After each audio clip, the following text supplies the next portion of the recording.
Hello, welcome, Devil Sniper here, and this is episode number 9, season number 2 of Saving Sampdoria. Firstly, we're going to take a look at the table and just see how competitive our league is. It's ridiculous. We're not doing brilliantly. 7 wins, 6 draws, 2 many draws, 1 loss, 17-4, 11 against. You know, Galatasaray and Valencia are absolutely starting to open a gap and starting to really walk away with the league, which is a bit of a bitter shame. I'm going to start off with the first game. It's going to be a sim game. I do apologise, but I just want to get a few games done and dusted and get a move on with the career mode because I'm loving it and I want to try and break into the next division if we can get in to the Super League Championship. And as you can see, we come back strong with a nice 2-1 win, and it's not long before we have to take on Boca Juniors, a very cultured side. Some great players Boca Juniors have had in the past and they have currently on their roster.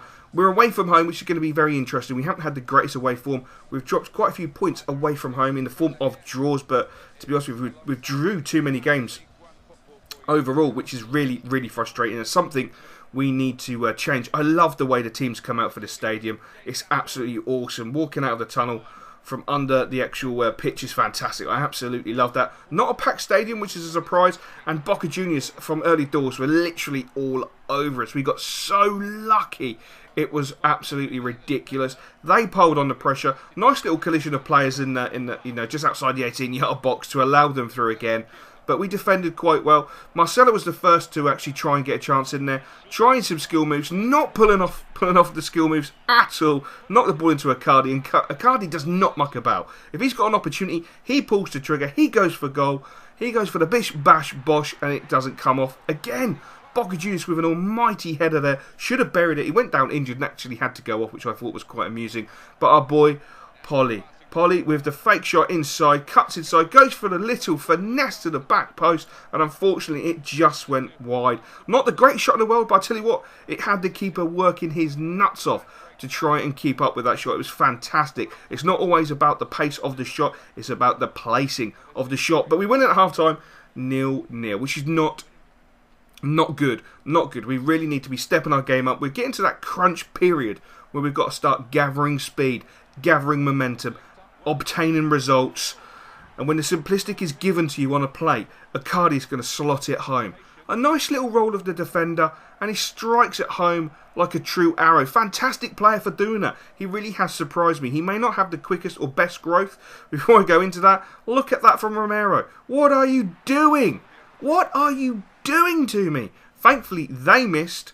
But Icardi, if you give him the simple and let him roll defenders, he does it so well. Again, the simple, a nice little roll turn, the ball over the top, straight into Polly, and Polly is not going to miss from there. He's just got a phenomenal shot inside that 18-yard box. His passing, his shooting, his stamina, his running. Oh, anyone would think I absolutely love and adore the guy. I absolutely do love and adore him. He's brilliant. One of the best players I've had the privilege of playing with in a career mode. And I can only see him getting 100% better because he's just, he's phenomenal. But the turmoil over Pedro causes his agent to speak out. This will not just go away. We've done everything. We've now put him back in the side. I can't believe that he was angry with us for not playing him when he was injured. It just doesn't make no sense. I'm pretty angry at EA, to be fair, for doing that to us. But it happens, I suppose. He's not happy. We've got to try and play him as much as we physically can. As you can see, he is playing in the Hamburg game, along with Son, who's playing in the game because that's his old team. And after 48 minutes, was it 48 minutes? 45th minute, we get the second goal, and it's Son himself scoring against his old team, in his old stadium, in front of his old fans. That's got to be a bitter pill to swallow. That really has got to be a bitter pill for Hamburg, or Hamburg fans as well, to swallow. But such is the unfortunate result for Hamburg. It results in a great win for us, but again, lack of concrete news fuels Pedro's rumour mill. This still just will not go away. We've played him in consecutive games. We've played him when he hasn't been 100% fit. I just don't understand it. I can't figure if this guy's going to be happy and stay at the club. I believe he's currently homesick, which means he wants to go back to Spain. Will that happen? Who knows? Let me know in the comments below if you believe Pedro will try and force a move come the winter transfer window. And also let me know in the comments below, do you think we'll be able to keep hold of him? Do we need to just throw some money at him and make that homesickness go away with a nice Lamborghini Aventador or something like that. Is that what we need to do? Because I'll speak to the board. I'll drag the board down to Lamborghini and I'll get them to buy a Lamborghini. Obviously there is other makes available such as Porsche, Ferrari, Audi. Who cares? We're playing Celtic, and I've got to say I was a little bit surprised the Celtic stadium wasn't jam-packed, and that's the one thing that took me by surprise. I thought this was going to be a jam-packed stadium. Obviously their season ticket prices, or their ticket prices, are a little bit steep, and the league is not looking too bad. You know, we can actually think about breaking up Galatasaray and Valencia as long as we consistently pull off results. It's a possibility, which would be fantastic, but the way we start off, it's all Celtic. Yes, you just witnessed defending. I know, you're probably all sitting there in amazement with your cup of tea and your Jaffa cake thinking, Jesus, John just defended properly for once. But never fear, I allowed him into my box, and look at that pre-tackling.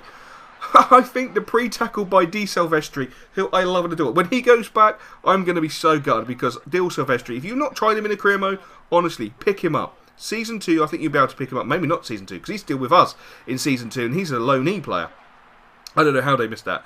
I really don't. And I've got to say, Forrest, the dude was causing me problems all game long. Seriously, that guy is talented. I wish I picked him up in my West Ham career mode, but I hadn't picked him up. I tell you, he's just phenomenal. We're going to have to do a career mode where I play with him, because he really is just an absolute pain. He has too much pace, too much power. As you saw there, Son was doing some fantastic skill moves. He'd done a fake shot, he'd done a ball rollover, he'd done some bits and pieces, got the ball into the box, and a penalty was awarded. Now, I did watch the replay back, and I've got to say, there was no infringement, there was no bad tackle, there was no handball, there was nothing that I could physically see to warrant a penalty. So, for once, I'm going to thank EA.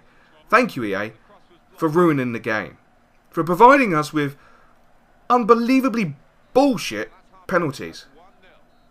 Why did they do it? Why can they not get it right? I do not understand. So, it was very, very harsh to go in at half time. And look at our boys, they've got that. Look at that swagger. They've got that swagger. Oh my god, I love that swagger. We're going in at half time, 1-0 up, and I've got to say, it's totally the wrong result at this moment in time. Celtic should be absolutely battering us.